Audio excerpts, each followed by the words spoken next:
hamstring strain, expected to miss at least the next 3 weeks. Zion has been utterly dominant. Just had the best month of his career, averaging 29 points per game. He had 43 last week, a career high.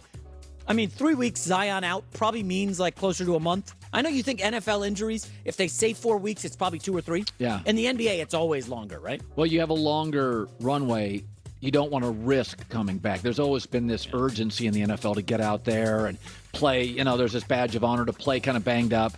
In the NBA or baseball, there's no reason to rush back. The season's so long. Yeah, and I will just point out, as a Lakers fan, Zion now out 3 weeks. Devin Booker's hurt. The Utah Jazz, remember they started all hot. They were like 11-2. They're fading under 500. Steph Curry's still out. Steph Curry's still out. The door is ajar for the Lakers, Colin, to make a move and add guys. Not remove Anthony Davis, but add pieces. Have you seen the Warriors now playing some interesting basketball?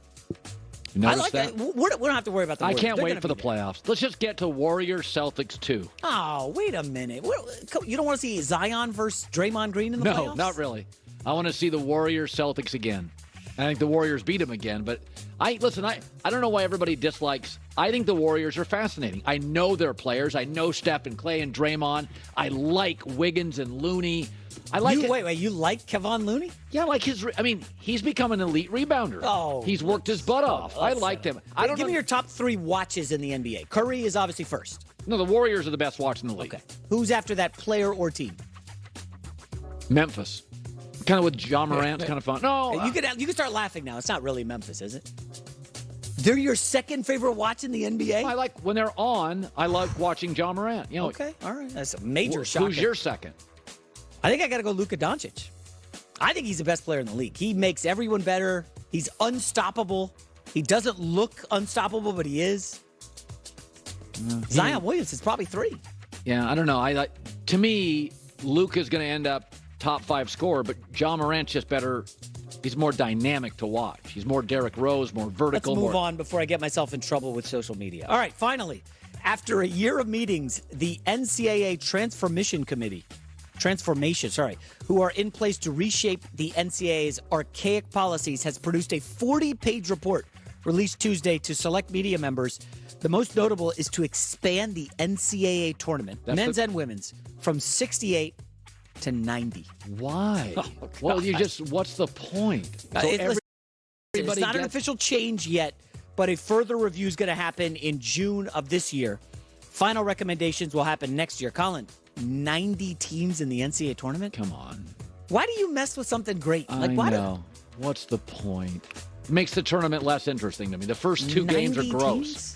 Top seed. I know you're not watching college basketball. By the way, 1-1 on my bets last night in college hoops. I'm thinking about going to the UCLA game. When? Friday, I think. Who are they playing? Friday or I don't know. I was with friends last night and they're going. I think I want to go. Can I get an invite to that? Or? Well, we'll see. It's a very elite group. Exclusive crowd. Goodness gracious. All right. Fair enough. All right. J-Mac with the news. Well, that's the news. And thanks for stopping by. The Herd Lie News. Well, he called the best game of the weekend. He called the Raiders Niners game, which was wildly entertaining and very surprising. This week he has the Rams Seahawks game. So the Seahawks want to win, cross their fingers. Detroit upsets Green Bay. Mark Sanchez now joining us on the set, Fox Sports analyst, 10 years in the NFL. Great seeing you, Mark. As always, you've done a terrific job this year. Easy. That's right. Hey, so we've said today was the I've been following medical people on Damar Hamlin. Sure. I'm going to get out of the opinions from the media. And there was some fairly positive news. So in obviously, watching the players, I think once they saw CPR, that's hard for a first responder to see. That is hard to see. Have you ever seen anything in your career? Oh, man. Not even close. Nothing like that. Not like that. And you've seen broken bones. You've seen injuries. You hear guys yell and scream and and you see kind of some messed up socks and stuff, maybe a bone or, right. And you're just like, oh, man. Yeah. Like when players yell, when you see the players go like this. It's trouble. To the side, it's usually like, ooh, he got banged up pretty good. Never seen anything like that. I thought Ryan Clark and Booger and the people on TV, that I don't know what I would do in a situation like that. It's so hard. But I think they erred on the side of caution and just talked about the player and hoping he's okay. And that's most important. It's just it's really too bad because that's kind of the culture that's built. And I thought Schlereth did an excellent job yesterday, saying like in the NFL you're just conditioned, in football in general you're conditioned, move the drill, go to the next field, go to the other end zone, and finish the drill, finish the game. Like that's what you think. Sure. You know, that's naturally how you're wired. But I think they did the right thing the other night and pushed everything aside. Yeah, there's always been sort of a badge of honor in the NFL to play hurt. Of course. Everybody. In baseball, yeah. Listen, man, take the week off. Sure. Yeah. It's just a different mentality. And, you just feel for that guy. And so it's a tough one for him and his family. So explain, because it was, I said on social media, I give up. I can't figure the league out. Jarrett Stidham goes up and down the field. He went off. So, but he did have his coach from New England and knew the system. That's the biggest part. He's a fourth-year guy making his first start. Niners don't know what they have. In a system that he knows more or less. Sitting behind Tom Brady for an entire year, watching him master all those situations, end of half, end of game. I said on air, they're going to go down at halftime. I wanted to say they were down 14-10, I believe. And I said, Stidham's got to be smart here. I said, like The Gambler, the song by Kenny Rogers. No one to hold him, no one to fold him. Nothing too crazy, dude. Get your team within a point at halftime. And then he goes off and drops a dime in the back corner of the end zone. Are you kidding me? Right. But it was exactly right. Like if you're going to take that shot, then take it with a conservative throw that's going out of bounds, and you're going to go make a Superman type play. Right. And let Devontae Adams make you right. And that's exactly what he did. That was a harmless throw because it's going out of bounds, and you're not that ain't going to the defense. You're good. You're getting points no matter what. And I thought he played it perfectly. The overtime, if he doesn't get hit trying to throw that ball, it might be another one-on-one splash play, and they could walk off with it. So it was that was too bad the way that it ended, but it was fun to watch. And I think, the 49ers, that could be a good wake-up call for them because that's one of the best rosters in the league.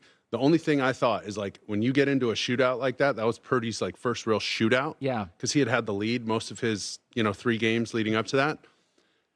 In those shootouts at the right times, you're going to have to take shots over the top. Yeah. And when you do, you got to hit, like, 1 out of 3. Mm-hmm. Even if you don't hit every one, you don't have to be perfect, but you got to hit one of them. All the deep balls were just a little bit underthrown. Just a little bit underthrown. One got picked, but they just, like, you're going to need a little more juice down the stretch. If you're not at home, it might be cold in one of these other places. Like, you got to. Is there anything, Mark, because when I look at the Niners, I think best roster in the league. Is there Kansas City in the fourth quarter and the Raiders move the ball? If I said to you, you had to watch what you did, the Niners, and then tell a team, here's the way to beat the Niners. Is there a little I could take out of it as an offensive coordinator and say, well, there is a little weakness here? Well, I mean, they still scored. I mean, what was the final? Like, right. They scored. They scored. You're scoring on them. I thought DeMeco Ryans was doing his best. They actually didn't give up a ton of pressures, right? Neither team had a sack.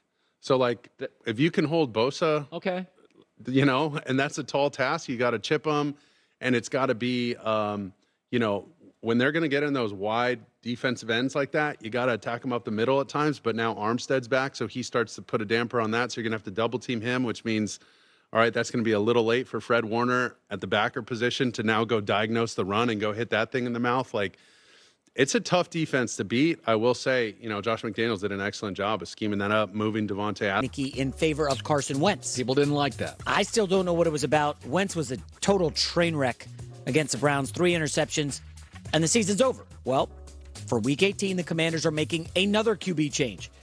Despite earlier reports that signaled Taylor Heineke was going to start, the Commanders, they're going to start Sam Howell, the rookie out of North Carolina. They just announced it. Good luck to the kid. He's going to be starting this week against Dallas. Your first NFL action will be running away from Micah Parsons. Yeah, that's not a great start. I mean, it's better than nothing, right? You're at least starting. He didn't play once all season. You got to see what the rookie's got. Just in case, next season, who knows? Maybe he wins a job in the offseason. He reminded me a little of Baker Mayfield in college. I think Baker throws a better ball. I think he had some ridiculous stats at UNC. I think like 35 touchdowns. Like, he could fling it. No, he's good. I thought athletically, I don't know his size, but when I watched him in college, I didn't ask anybody, so I could be totally wrong. I thought he had a little Baker. Baker's got a pretty good zip to his ball. Sam moves okay, decent size. I don't think he's an NFL starter.